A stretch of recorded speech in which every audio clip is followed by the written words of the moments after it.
गो कि मैं प्रोफेसर नहीं हूँ बिल्कुल, लेकिन क्योंकि मुझे वो दिया गया नाम तो मैं उसको हमेशा ऑन करता हूँ। लोगों के प्यार का जो जवाब है वो प्यार से देता हूँ, तो रियली इन्जॉय किया ज़ाया। लेकिन कभी भी कोई ऐसा काम ना मैंने किया, ना मैंने कोशिश की कि उसको रोक सकूं कि कोई भी ऐसा काम ना हो जिसके साथ मुल्क का नाम बदनाम हो या खराब हो। मुझे लगता है कि शुरू में आपको तंग करते थे या वाकई वो प्यार से कहते थे, लेकिन अब तो वाकई प्रोफेसर लगते थे कि जिस तरह से आप प्लान करते थे। आप, वहाब, शादाब, आमिर, इंग्लैंड के खिलाफ सीरीज हुई, वहां पर वो लड़के नजर ही नहीं आए। चलो शादाब का तो वायरल इलनेस का प्रॉब्लम था, लेकिन बाकी लड़के नजर आए। तो ये मैनेजमेंट के ऊपर इस बात का, उसके बाद वहाब ने कैसे मैच जितवाए, ब्रेवली उन्होंने अपने वो इवन इंजरी के साथ भी मैच जितवाया, फिर आप नजर आए, हमें शादाब नजर आए। तो क्या सिलेक्शन कमेटी को ये सब नजर नहीं आता था? और जो प्लेयर्स अंदर होते थे, अगर हम लोग बाहर से इतना पेनफुल तरीके से देख रहे थे, तो आपकी टीम में क्या बातचीत होती थी इन सब चीजों पर?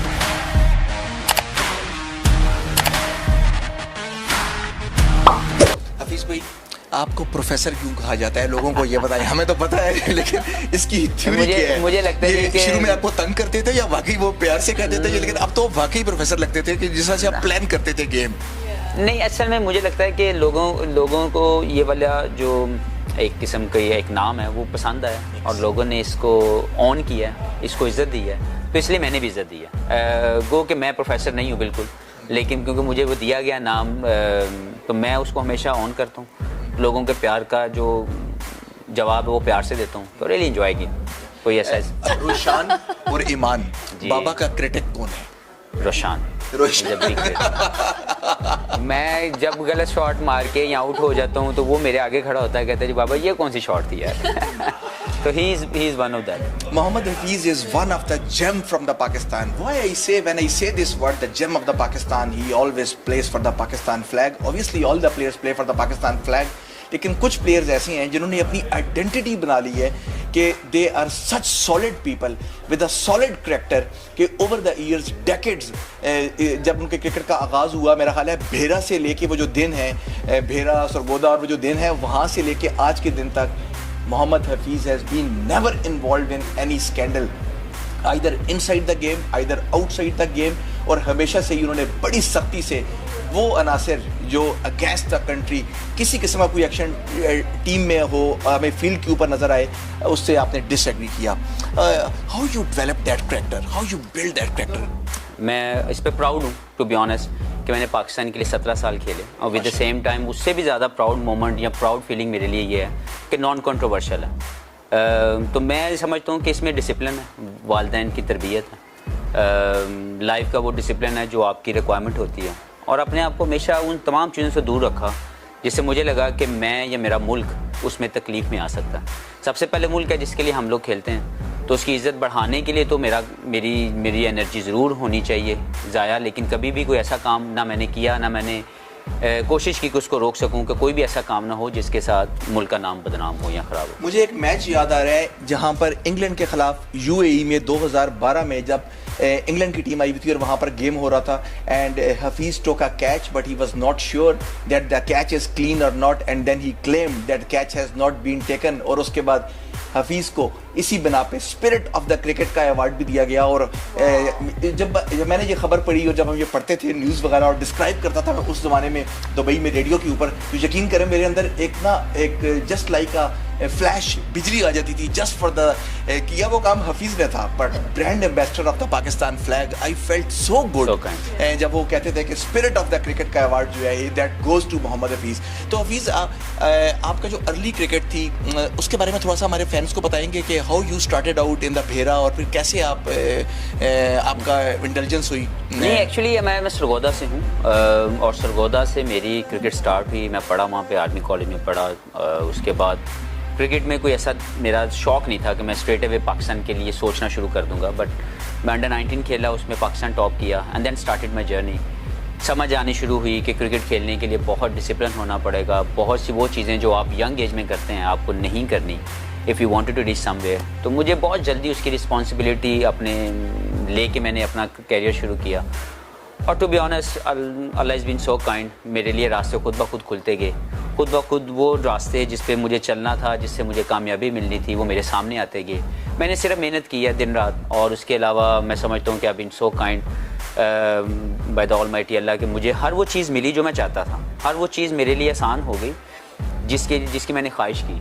तो 17 साल पाकिस्तान की सर्विसेज देना, पाकिस्तान के लिए खेलना, नॉन कंट्रोवर्शियल रहना, I feel proud of that. Hafeez भाई, अभी भी आप पे कुछ क्रिकेट बाकी है, लेकिन रेड बॉल क्रिकेट से अलर्जी इख्तियार करना, ये फैसला क्यों था, to focus on the white ball, और how come this was coming to your mind so early? देखें, दो चीज़ें मेरे दिमाग में थी। एक ये था कि पाकिस्तान के लिए वो लोग जो ऑलरेडी इंतज़ार कर रहे हैं, जो यंगस्टर्स हैं, वो ज़रूर इस फॉर्मेट के अंदर आएँ, क्योंकि 4-डे क्रिकेट के अंदर पाकिस्तान के अंदर अच्छा टैलेंट आ रहा था, वो अच्छा परफॉर्म कर रहे थे। और लेकिन इस स्पॉट के ऊपर एज ए ओपनर आपको इमाम अच्छा खेल रहा था, तो मेरे होने के साथ मुझे लग रहा था कि यार मैं अगर तीनों फॉर्मेट खेलूँ तो एक तो मुझे लग रहा था कि वो जो टैलेंटेड प्लेयर्स इस वक्त पीछे पड़े हुए हैं, जिनको टेस्ट में इस वक्त मौका मिलना चाहिए, उनको इंतज़ार करना पड़ेगा, नंबर 1। नंबर 2 ये था कि मेरी वाइट बॉल क्रिकेट में चाह रहा था कि मैं उस पर ज़्यादा कंसंट्रेशन करूं, क्योंकि जब आप 15-16 साल लगातार तीनों फॉर्मेट लेके चलते हैं तो आपकी बॉडी, आपका माइंड थोड़ा थक जाता है।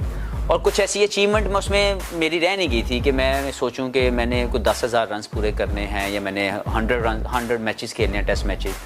सो I thought why not to take that decision that time, जहाँ पे मेरे लिए भी विन विन सिचुएशन हो, सबसे पहले पाकिस्तान के लिए विन विन सिचुएशन हो, क्योंकि मेरे नज़दीक सबसे पहले पाकिस्तान के क्रिकेट का बड़ा होना, पाकिस्तान की क्रिकेट के लिए बेहतर रिजल्ट्स आना, वो जरूरी है। It's not about Mohammad Hafeez at all. जी, at the end of the show, now we are going towards the rapid fire and we will try to clean bold Mohammad Hafiz on this rapid fire.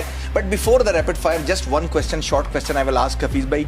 Hafiz भाई, world cup 2019 खत्म हुआ, Pakistani fan जो हैं वो बड़े disappoint नजर आए। Obviously India Pakistan में जस्ट लाइक अ रिलीजन जो है क्रिकेट को देखा जाता है, लेकिन what a fantastic run for the Pakistan. थोड़ी देर आमद हुई लेकिन बड़ी ज़बरदस्त हुई। तो काफ़ी लोगों को इख्तलाफ था रूल्स के ऊपर कि ये रूल रखा गया, पाकिस्तान ने बाउंड्री शेयर ज़्यादा की है न्यूजीलैंड से, हालांकि जानते हुए भी कि जो ओवरऑल रूल है उसके मुताबिक न्यूजीलैंड ने ही पहुंचना था। तो where the things went wrong? What do you think that if Pakistan would have been in a chance to go to the semifinal, were you looking Pakistan to the finals? जी, मेरा ख्याल है कि हमारा जो मोमेंटम था वो हमने गेन किया, लेकिन वही बात है कि थोड़ा सा लेट हो गए। पहले 4-5 मैचों में हम वो मोमेंटम नहीं ले सके, लेकिन मैं समझता हूँ कि ओवरऑल पाकिस्तान की परफॉर्मेंस बहुत अच्छी रही। जो रूल थे वो रूल थे, हम सबको उसको ऑन करना है, उसको डिसएग्री नहीं होना चाहिए। हम सबको पता था पहले से कि ऐसा होना है या ऐसा हो सकता है, तो मुझे लगता है कि कहीं ना कहीं हम लोगों की प्लानिंग थोड़ी मिसिंग रही। हम लोग कुछ चीज़ों में पहले भी रिकवर कर सकते थे ताकि जो एंड वाला मैच था वो इतना बड़ा मार्जिन हमें ना मिलता।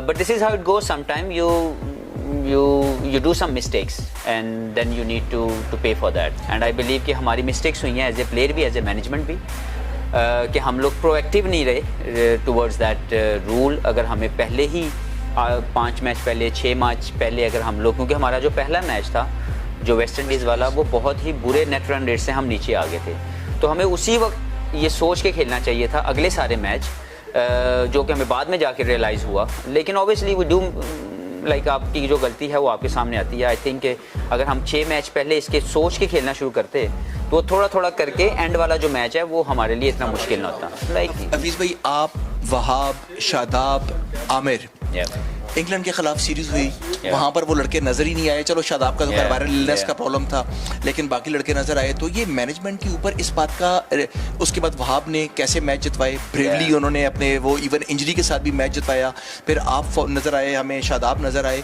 तो क्या सिलेक्शन कमेटी को ये सब नजर नहीं आता था? और जो प्लेयर्स अंदर होते थे, अगर हम लोग बाहर से इतना पेनफुल तरीके से देख रहे थे, तो आपकी टीम में क्या बातचीत होती थी इन सब चीज़ों के बारे में? इस चीज़ को समझना पहले तो ये है कि कोई भी चीज़ गलत नहीं होती।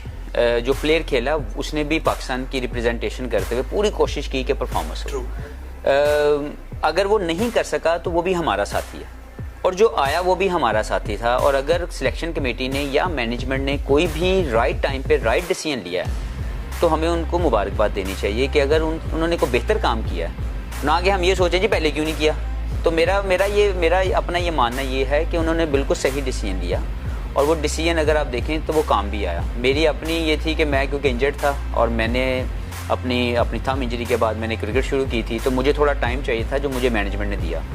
तो आई फील कि everything work really nicely, but unfortunately कुछ चीज़ें ऐसी गलती हमसे भी हुई, मैनेजमेंट से भी हुई, जो हम लोग उस नेट रन रेट के उस इशू के ऊपर बाहर हुए। लेकिन this is how it goes sometime life में। देखें ना, वो एक ही टीम है जो जीत के गई, वो इंग्लैंड है, बाकी तमाम टीमें हार गई। वो चाहे इफ़ या बट्स के साथ हारी, लेकिन हार गई।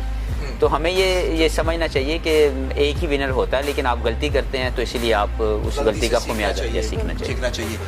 एक्सपीरियंस जैसा हमने सुना था आपके बारे में, बहुत शुक्रिया जी। उससे बढ़ के पाया। Star cricketer from the Pakistan Mohammad Hafeez, doctor Adnan says you goodbye from here. When next time I will come with another superstar of cricket.